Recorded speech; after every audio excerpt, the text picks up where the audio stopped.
Kasama ko ngayon si Tito Eric. Pupunta kami ngayon ng Benz. Titikman namin yung halo-halo dahil hindi pa daw niya natitikman yung halo-halo ng Benz. Matitikman natin kay Tito Eric kung masarap. Dito kami ngayon sa Robinson Galleria. South Galleria. Excited na talaga si Tito Eric matikman yung Benz. Hinahanap niya yung Benz halo-halo.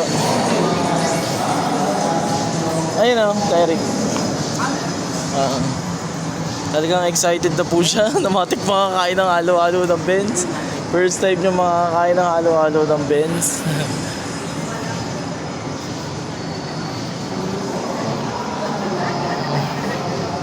Ayan, order na si Tito Eric ng halo-halo. Tito Eric, ano? Ito. Ay, may masarap? Kasi, original. 157, makapuno 196. 156. Ay, sorry. Marami nakakain dito sa Benz. Yung halo-halo. Kasi malambot yung yelo niya. Sige, kaya.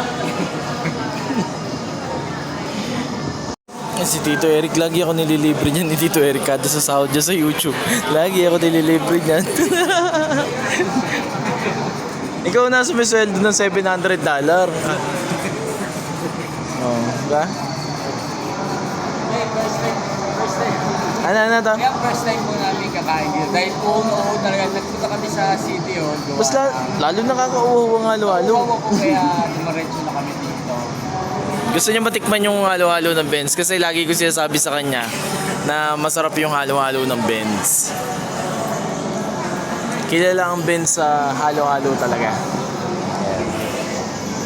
Ayan, ay. Ito na yung Benz halo-halo. Sa ating halo-halo, Benz halo-halo. Ngayon wala pong matitikman po dito sa Robinson dahil rekomendasyon ng aking pamangkin. Tito Eric, talagang gustong-gusto nung kumain ng halo-halo ng Benz. Matitikman niya na sa wakas. Ayan.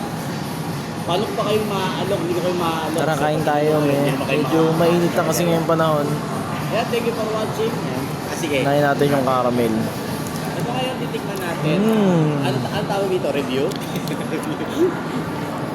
Titikman po natin kung talagang masarap yung halo-halo. Ay! Tito, paano ba tamang paghalo niyang halo-halo? Yung hindi matatapon.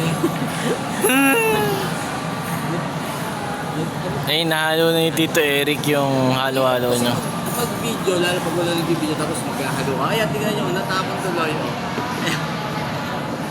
Sanay ka kumain ng halo-halo ah. Natapon agad ah. Ito ba talaga masarap? Ang paghalo ng ganito ng halo-halo eh Halo-halo na siya. gaganayin mo muna yan, tapos lululoin mo muna, lolo yan. Sabi ng ano, ewan ko, lolo yan yun, wala matatapon dyan Magkano sa Chowking? Alam ko sa Chowking ano eh. Kung napansin nyo, wala masyadong laman yung halo-halo Nahalo ko na po. kasi ang binabayaran dito talaga yelo eh. Yelo, tapos yung ube sa ibabaw, leche flan. Yan ang inaano dyan, binabayaran dyan. Ano siya, creamy. Smooth to, ang cream ng ano niya. Ngayon si Tito nagre-review din ng halo-halo niya, tinitingnan niya yung halo. Ay, naano po kasi yung talagang ano, yung natural, yung nabibili sa ano, gusto ko talaga yung may sagi. May langaw-langaw. May langaw-langaw. Hindi naman tayo sanay sa mga ganitong ano eh. Di ba nag-ice cream, naghalo-halo ka sa aircon. Naghalo-halo ka sa aircon ng place yan. Masarap po. Ayan. Masarap ba to? Okay lang to, minsan lang naman eh. Ayan, nahalo natin to ng walang tapon na yan. Ganyan lang, duduk-dukin mo lang yan.